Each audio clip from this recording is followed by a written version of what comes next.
జిల్లా నెల్లూరు మండలంలో ఆదివాసీ మహిళపై ఒక దారుణమైన అత్యాయత్నం జరిగింది. దాని విషయంలో ప్రభుత్వం చాలా నిర్లక్ష్యంగా వ్యవహరిస్తుంది. దోషులను చట్టపరంగా కఠినంగా శిక్షించాలి. అంతేకాదు ఆదివాసీ మహిళలకు రక్షణ కల్పించడంలో కూడా ప్రభుత్వం విఫలమైంది. ఆదిలాబాద్ ప్రాంతంలో నెల్లూరు మండలంలో జరిగినటువంటి ఆ సంఘటనను మేశ్రామ్ లీలాబాయి సంఘటనను ఇవాళ కాంగ్రెస్ గవర్నమెంట్ చాలా నిర్లక్ష్యంగా వ్యవహరించి ఆమెకు సరైన ట్రీట్మెంట్ ఇప్పించడంలో కూడా చాలా నిర్లక్ష్యం చేస్తుంది. అంతేకాకుండా అక్కడ ఉన్నటువంటి రాజకీయ పార్టీలు ఏవైతున్నాయో ఇది హిందూ ముస్లిం కొట్లాటగా చిత్రీకరించడానికి ప్రయత్నం చేస్తున్నారు. ఇది చాలా దుర్మార్గమైంది.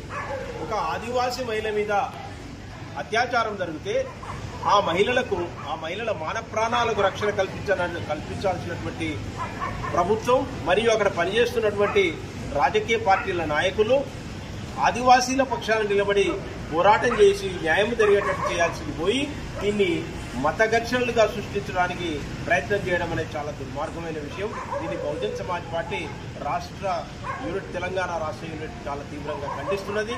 ఇది మత కోణంలో నుండి కాకుండా ఇది ఆదివాసీ మహిళ మీద జరిగినటువంటి అంటే ప్రభుత్వాల నిర్లక్ష్యం వల్ల రిమోట్ ఏరియాలో ఉండడం వల్ల వాళ్ళకు కనీస సౌకర్యాలు లేకపోవడం వల్ల జరిగినటువంటి అత్యాచారంగా మనం దీన్ని పరిగణలోకి తీసుకోవాలి.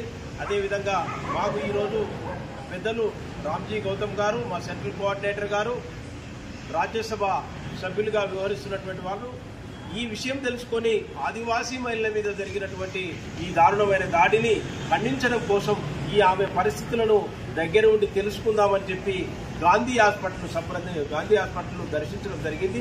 అక్కడ ఉన్నటువంటి పేషెంట్ను సందర్శించిన తర్వాత ఆమెను ఐసీయూలో ఉంచాల్సినటువంటి పేషెంట్ను మరి ఇక్కడ ఆరోగ్యశ్రీ వార్డులకు ఎందుకు మీరు మార్చాల్సి వచ్చింది అని ఒక సమాచారాన్ని కూడా అక్కడ ఉన్నటువంటి ఆర్ఎంఓ గారితో అదేవిధంగా డ్యూటీ డాక్టర్ తోటి అడిగి తక్షణమే మంచి సహాయం అంటే ఆరోగ్యానికి సంబంధించి తక్షణంగా మంచి ట్రీట్మెంట్ అందించాలని చెప్పి ఆ డాక్టర్లతో మాట్లాడడం జరిగింది. అంతేకాదు ఈ మహిళకు ఏ రకంగా ఆరోగ్యం ఇబ్బంది కలిగినా కానీ ఇక్కడ ఉన్నటువంటి ఆసుపత్రి డాక్టర్లది మాత్రమే బాధ్యత కాదు, ప్రభుత్వము నిర్లక్ష్యంగా వ్యవహరించినట్లయితే మాత్రమే ఇప్పుడు ఆమె ఉన్నటువంటి స్టేబుల్ కండిషన్ నుంచి ఇంకా ఏ రకంగా ప్రమాదంలోకి దిగుతారన్న దీనికి ప్రభుత్వమే పూర్తి బాధ్యత వహించాల్సింది వస్తుంది. అంతేకాదు దీన్ని మత ఘర్షణలుగా చిత్రీకరిస్తున్నటువంటి బీజేపీ మరియు కాంగ్రెస్ ఇతర రాజకీయ పార్టీల విధానాలను పూర్తిగా ఖండిస్తున్నారు. మా ఎంపీ గారు, రాజ్యసభ ఎంపీ గారు రామ్జీ గౌతమ్ గారు ఈ విషయంలో పెద్దలు కూడా తన అభిప్రాయాలను ఆ డాక్టర్లతోటి షేర్ చేసుకున్నటువంటి విషయాలను కూడా మీకు తెలియజేస్తారని నేను మనవి చేస్తున్నాను.